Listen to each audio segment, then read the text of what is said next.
Hey, how's it going? It's Cliff Johnson. For all y'all that know, I got a lot of friends, family that may watch this, and people that may not know. I wanted to talk to you what it is to live and grow. Because I was living, but I wasn't growing. I was very complacent. One thing I realized was time is of the essence. And I was walking around and moving around like I had all day to do what I wanted to accomplish, but the only thing was that I wasn't doing nothing I said I was supposed to do. And so I thank God for God. You want to thank God for God, and I thank God for my mentors. I thank God for these because they was able to, the Lord first of all was able to just, sit there and change my life so that I can have an opportunity to do some of the things I'm doing. So I definitely got to give all praise and glory to God to start this whole thing off. This is a continuous vlog, everything you won't get right now, but I share stuff for today and things to come for the future. So this is something that somebody asked me to do. I wanted to do it for my own personal reasons as well, so it just clicked in the spirit. I want to be able to hold myself accountable with the things that I come out here and say. I want to be able to see my progress, that I can maybe one day look back at these tapes and see, what the steps I took and how, trial and error. Some things I may do wrong, but you know what? I have a platform to sit there and judge myself on. So I want to just share with you some of the jewels and gems I learned from my mentors and see if it, and I really believe it has a power to literally change your life if you identify and adapt these things into your life. I'm guaranteeing you your life will change, and change starts with you. First of all, change starts with you. I don't care how bad I want it for you. I don't want it for you to I'm blue in the face, or I sit there almost die or go broke, or try to want it for somebody who don't want it. You gotta want it for yourself. And somebody once told me, it's about time you start loving yourself. And I do love myself. That's the natural response, is that I love myself. Well, you gotta really ask and dig deep and really ask yourself, do I really love myself? And I can say now, standing back, I didn't love myself. I didn't know how to love myself, so how can I love myself if I don't even know how to love? Yeah, try that one out. But so that's really, you got to be able to realize and identify with these things and allow, those to sink in, what need to sink in, and ask yourself some of these questions. But, I want to keep it very quick. I want to, talk on 2 to 3 maybe topics of what it took to get to where I'm at, and what was it that my mentor taught me. And one of the greatest concepts my mentor ever taught me, he said, Cliff, he said, I'm your mentor, I'm going to show you some things, how to be able to be, financial free, how to create assets that you're able to retire in the next few years. And that also, boom, boom, boom, boom, boom. Yeah, it clicked. It sounds good. I'm like, yeah, oh no, I'm ready. He said, listen, let's talk about your past. And I said, wow. I want to talk about the future. I'm ready to be, I'm ready to move forward. I came this far. I want to really focus on my past. Like, listen, your past is probably great. Mine ain't that good. So he's like, nah. He said, listen, because I'm sitting here, I'm pouring into you, and what your past is greater than who I am. I said, what you mean? And that was a concept, philosophy I didn't understand. He said, listen, your greatest mentor will always be your past. Wow. I never really thought about it like that. And it took me a while to even, to really look back. And of course, he gave me clarity. And then he said, listen, the person you are today, who was standing in front of my face saying, that you want to be mentored, you want to learn. The only reason why you're in my face has everything to do with what your past is. And I said, yeah, you right. He said, to this degree of, you learn how to do things the right way, and you learn how to do things the wrong way. True indeed, and I know we all can relate to that. So, I know we got to be at the same level on this one right here. So, and so I'm sitting back listening, and so he was saying, well, Cliff, you learn how to do things the wrong way. I'm like, yeah, that's probably 75% of the stuff I did. He said, well, you just do the opposite of everything you did the wrong way. I'm saying, oh yeah, that sounds good, but once again, it's in the past. He said, well, no, you take everything that you learned, right and the wrong, you bring it to the table now. You know what you did the wrong way. You know what you did the right way. Do opposite of what you did the wrong way, and now do it the right way, and everything you did the right way, just cultivate that. I said, okay, And so he gave me a list of things, that some areas that I needed to work on. And, I don't want to spend too much time on those areas, but, to sum it all up, we came to the concept of what it's going to take to get to where I need to go. And one of the things he told me was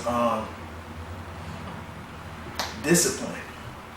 He said, first of all, you would never be the person that you say you want to be without discipline. I don't care how much passion you got, enthusiasm, because those things are very, very, very, very important. I speak all the time about having a passion. A passion is a fire that pushes you through. Oh man, I'm passionate about the things I do. It's from the heart, but passion without discipline leads to corruption. It leads to unfulfillment, so I'm like, I always had to struggle with disciplining myself.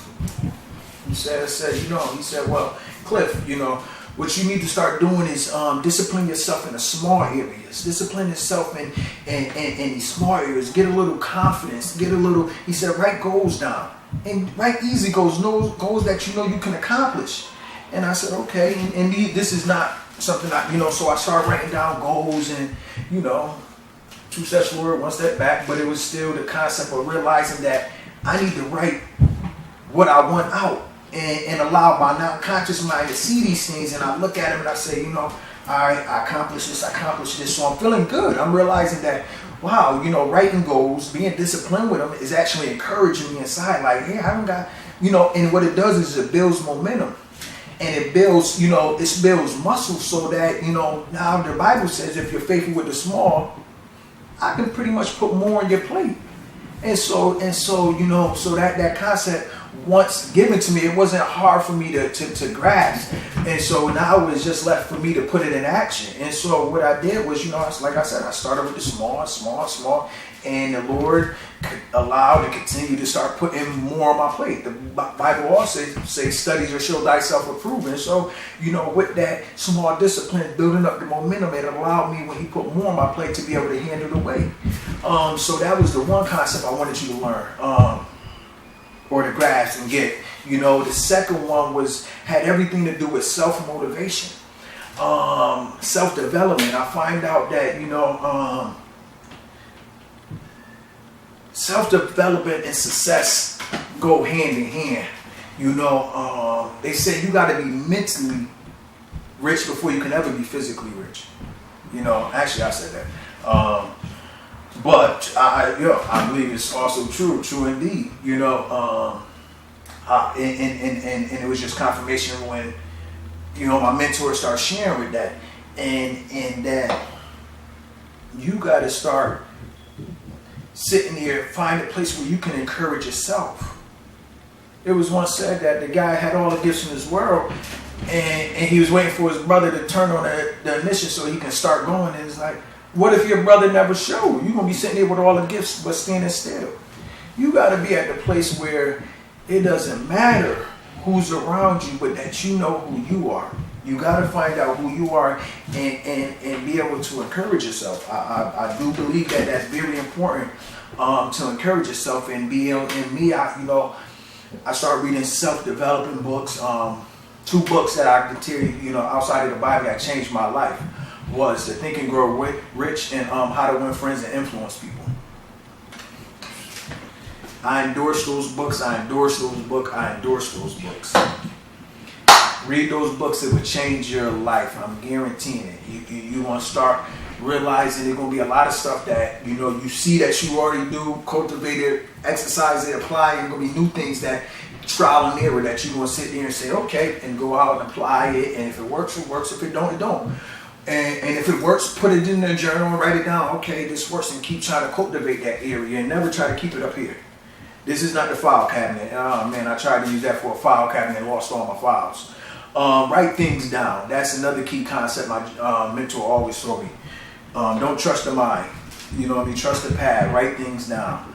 And so the self-encouragement was one that was very big in my life, you know, which allowed me to, you know, venture on and be able to, you know, go into other ventures and other investments. One of the investments is my energy drinks. Yes, I invest these. I endorse all this stuff. I got more, you know, which this is off topic, you know, an excellent source of vitamin C, also vitamin B3, vitamin B5, B6, and B12,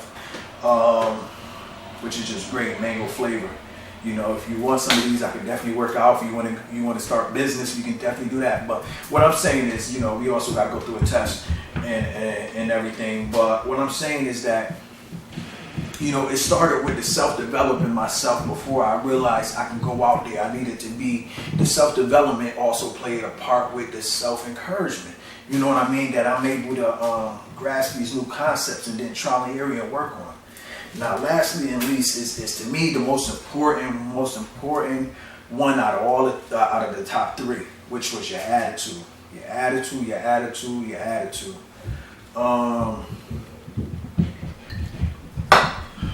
The attitude has the power to see an opportunity in something or a curse in something. You have that, you know, based on your attitude tells me how the outcome of this situation is going to be. It really does. You know, if you got a negative attitude going in it, I can tell what it's going to be when you're coming out of it, you know. And as I sit around, I see a lot of these successful people, and I see a lot of them have the right attitude. And it says, you know, your attitude determines your latitude. And I believe that as well. I believe, you know, if you go about it at the right attitude, even if the things don't go the way it's supposed to, according to plans or according to where you expected it to go, that with the right attitude, you're able to take the things from that, you know, extract the things that you was able to learn from that and then grow and become a better person. And so that's all in case with the attitude. I've seen a lot of people ruin things overnight based on the attitude. You know, going into it the wrong attitude, not being able to push their emotions aside and handle business. That's one thing that keeps a lot of people stuck in their position, is the attitude and thinking they know it all, or thinking, you know, I don't want to humble myself, or thinking, you know, that's one thing that really kind of fogs people's vision, or should I say that people allow their emotions and their anger to paint their picture, and you got to say no. You know what I mean? Take the tinsel out of the, you know what I mean, the hands of your anger, and allow your faith to sit there and draw the picture. You know what I mean? So how do you conquer anger and your emotions? You know, you combat it with faith. You know, one thing I learned was that no, you need to starve that. Starve